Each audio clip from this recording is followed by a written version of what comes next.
For today's video, panibagong putok-batok na naman ang ating gagawin dahil nga panibagong taon. Happy New Year sa inyo mga kabrader. Gagawa tayo ng crispy tumbong. At syempre, tuturuan namin kayo kung paano nga balutuin at gawing malutong ang tumbong. Kaya panoorin yung buong video mga kabrader at simulan na natin. Una, tuturuan namin kayo kung paano nga balinisin at para hindi mabaho ang tumbong. Ang gagawin nyo lang mga kabrader, baliktarin nyo lang yan at tanggalin yung mga ekstrang taba na may kasamang dumi. Ayaw naman nating makain yan mga kabrader. At after natin baliktarin at linisin, maglalagay tayo ng asin, suka, kalamansi at kailangan lang natin lamas-lamasin yan at isi-set aside natin yan ng at least 30 minutes. At after 30 minutes nga na pagbababad dito, okay na yan. So ang gagawin natin ulit is hugasan pa natin yan para sigurado tayong malinis na malinis. So baliktarin nyo lang ulit at isasalang na natin yan sa ating kumukulong tubig kasi palalambutin natin yan at pakukuluan ng matagal mga kabrader. So maglalagay lang tayo ng bawang, sibuyas, tanglad, paminta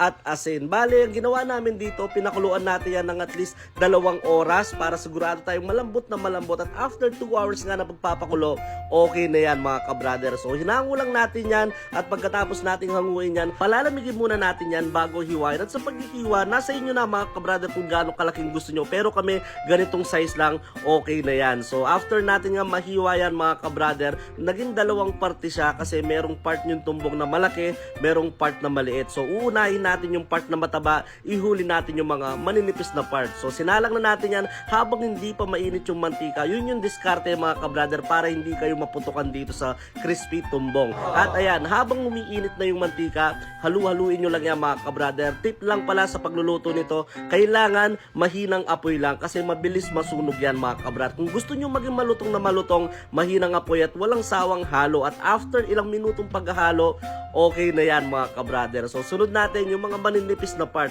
Itong mga maninipis na part na to, mabilis lang maluto yan mga kabrader compare dun sa makakapal. Ilang minuto nga lang, okay na yan. So, ang next na gagawin natin is magsi-second fry tayo para sigurado tayong malutong na malutong. At kung umabot ka nga pala sa part ng video to kabrader, paki-comment naman kung tagasan ka para alam namin kung saan umabot yung video to. At after ilang minuto lang, okay na yan. At syempre, magti-taste test na tayo. Ang gagamitin pala natin dito ay Mang Tomas at ang Kabrader Special Suka. Sa mga kabrader pala na nakabili na nito, pwede kayong manalo ng cash prize sa katapusan ng buwan. Ang gagawin nyo lang, i-review nyo lang yan, i-upload sa inyong Facebook, i-send yung link sa Kabrader Vlog page at may chance ka ng manalo. First bite, you know, grabe. Sobrang lutong at perfect na perfect din dito sa ating Kabrader Special Suka. At sinubukan din namin yan sa Mang Tomas. Saktong-sakto din. Nakaka-amaze lang na talagang napalutong natin yung crispy tumbong. Kaya sa mga kabrader na gustong gawin to, advice lang mahinang apoy dahil nga madaling masunog yan. Pero pag nakuha nyo to, grabe, talagang mag-e-enjoy kayo sa sobrang sarap.